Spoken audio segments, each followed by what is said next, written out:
이 네. 책은 사업 이런 얘기도 좋았지만 그 초반부에 좋은 문구들이 많았어가지고 이게 진짜 초반에 다 나와 있어. 전 되게 충격적이었던 게 41페이지에 돈을 벌려고 하면 일단은 뭐 아껴라, 돈을 뭐 아끼고 모아라, 대부분 그게 처음이다라고 하는데 새로운 태도부터 기억하라. 안 써서 아끼고 모으고 버는 게 아니라 벌어서 안 쓰고 아끼고 모으는 것이다. 일단 먼저 걸으라는 거. 버는 체질부터 만들어야지 아낄 생각부터 하지 말라. 안 쓰는 체질 백날 만들어봤자 안 써도 될 만큼이 없는데 뭘 모을 수 있냐. 그러니까 돈에 대한 생각부터 처음에 확 바꿔주는 것 같아가지고 대부분의 책들이 얘기하고 있는 것과 다르게 얘기를 하고 있어서 여기서부터 일단 딱 깼던 것 같고 그 다음 45페이지에 많이 벌고 싶다 이런 거에 집중을 하는데 돈을 왜 버냐, 내가 원하는 것을 갖는 것이 목표가 되어야 한다. 잃지 않기 위함이 아니라 갖기 위함이다. 그래서 얼마를 벌지 먼저 정할 게 아니라 무엇을 갖고 싶은지, 무엇을 하고 싶은지, 거기에 얼마가 필요한지를 구체적으로 정하는 것이 1번입니다 라고 해서 2023년이 되어가지고 항상 비밀번호를 원하는 걸로 설정을 하는데 올해는 이제 제가 갖고 싶은 걸로 설정을 했거든요. 이루어질지 아닐지는 이제 올해 끝나보면 알겠지만 일단 돈에 대한 자세부터가 기존에 알던 것과 다른 방법을 알려줘서 그분이 좋았던 것 같아요. 내가 원하는 것을 잃지 않기 위함이 아니라 갖기 위함인 것을 잊지 마세요. 진짜 읽자마자 깜짝 놀랐던 구절이 뭐냐면은 20페이지에 이거 진짜 놀랐어요. 이 20페이지 중간에 돈을 많이 버는 것이 아니라 얼마를 결정하는 것입니다. 돈은 버는 게 아니라 벌리는 것입니다. 즉 누구에게 얼마를 쓰게 할지, 누가 돈을 나에게 쓰도록 만들지를 생각하는 것이 핵심입니다. 라고. 이게 첫 번째 구절이 진짜 충격적이었어. 얼마를 벌지 결정하래, 먼저. 얼마를 벌지 모르는데 얼마를 벌지 결정하라는 것은 일단 내가 누구한테 뭘 팔지 정하고 내가 얼마를 벌지 결정하고 그 이후에 이제 내가 타겟팅을 해서 여기서 얼마를 벌지 결정하라는 게 일단은 내가 무언가를 하고 그 뒤에 성과를 보는 게 저는 일반적으로 생각했는데 내가 얼마를 벌지 결정하고 그 사업을 한다는 거, 이게 충격적이었던 것 같아요, 저한테. 이 단락이 진짜 저는 이 단락을 제가 거의 통으로 쓰기도 하고 이랬는데 21페이지에 이게 서비스와 마케팅에 대해서 나오는데 모든 서비스와 재화에 대해서 나오는 부분이거든요. 상품, 그 다음에 모객, 그리고 접객, 그리고 관리. 4가지 틀의 모든 돈의 흐름이 모두 있어요. 핵심은 하나라고 하는데 일단 이게 그러니까 상품이라는 게 내가 무엇을 팔지 결정을 하는 거죠. 그리고 모객이 저는 이게 노출이라고 생각해요. 요즘에 미디어에서. 그러니까 내 가게가 어디 있는지 알고 내 가게가 있는지 알아야지 사람이 보는 건데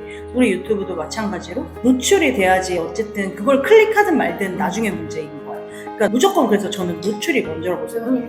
그래서 일단은 모수를 모아야 되는 거. 그리고 그렇게 모인 이들이 나를 위해 쓰고 싶게 하는 게 접객이라 돼 있는데 그거는 우리 컨텐츠를 매력적으로 만드는 게 접객이겠죠.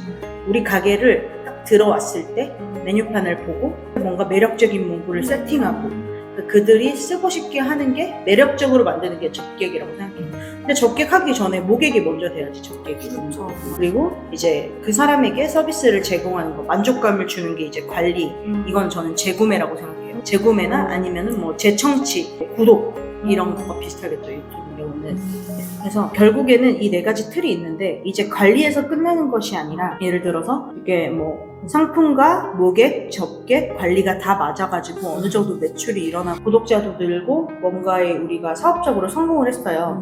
근데 계속 성공할 수 없잖아요. 이게 계단식으로 올라가는 거니까 그 막히는 부분에서 저는 상품으로 다시 돌아가야 된다고 생각해요. 본질, 내가 뭘 파는지 본질부터 다시 점검하는 거거든요. 근데 이게 트렌드에 따라서 계속 바뀌어요.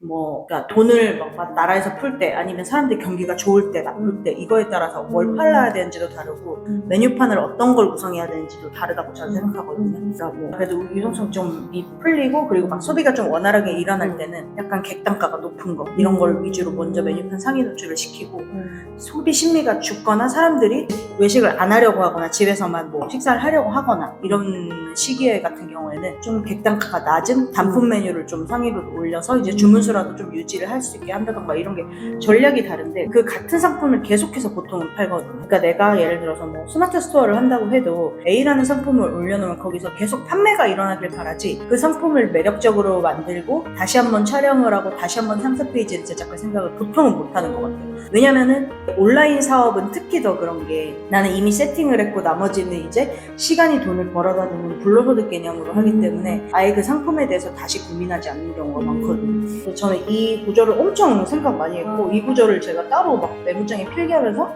내가 파는 것 중에 상품, 모객, 접객, 관리 중에 이게 내가 뭘 하고 있는지 알아야 되거든요. 요즘에 막 유튜브 보면은 뭐 어떻게 해야지 뭐 구독자가 늘어날까, 어떻게 해야지 뭐 장사가 잘 될까 이런 부분이 있고 뭐 광고는 어떻게 해야 될까 이런 부분이 있는데 지금 상품, 모객, 접객, 관리 중에 그게 어디에 해당하는지는 알고 해야 된다는 거예요. 그리고 저는 무조건 새로운 사업을 시작했을 때는 무조건 모객에 목숨 걸어야 된다고 생각하거든요. 그러니까 예를 들어서 우리가 뭐 독서 모임을 주관을 한다고 해도 그건 접객이에요. 제가 생각했을 때. 근데 모객이 돼야지 접객이 될 수 있는 거라고 생각을 해서 무조건 모객의 목숨을 걸어야 되는 것 같아요. 초반에. 근데 그렇게 되면 보통은 이제 요즘에는 뭐 상위 노출이나 이런 로직에서 보면은 보통은 돈이랑 연관되는 거고 돈을 안 쓰고 싶으면 시간을 완전 많이 낭비해야 되는 부분도 있고 시간을 많이 소비해야 되는 부분도 있어가지고 그러다 보니까 이제 마케팅 측면에서도 요즘 시대에 되게 중요해진 것 같아요.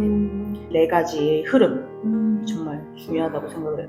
이게 조금만 원이었다면 계속해서 커지는 거죠, 파이가. 그래서 내가 매출이 계속 상승하다가 그래서 뭐 2천, 4천, 6천, 7천에 상승하다 7천에서 3달째 머무르고 있어. 그럼 저는 그게 퇴보라고 생각하거든요. 그래서 다시 서비스 상품부터 돌아가야 된다고 생각해요. 이건 굉장히 좋았어요.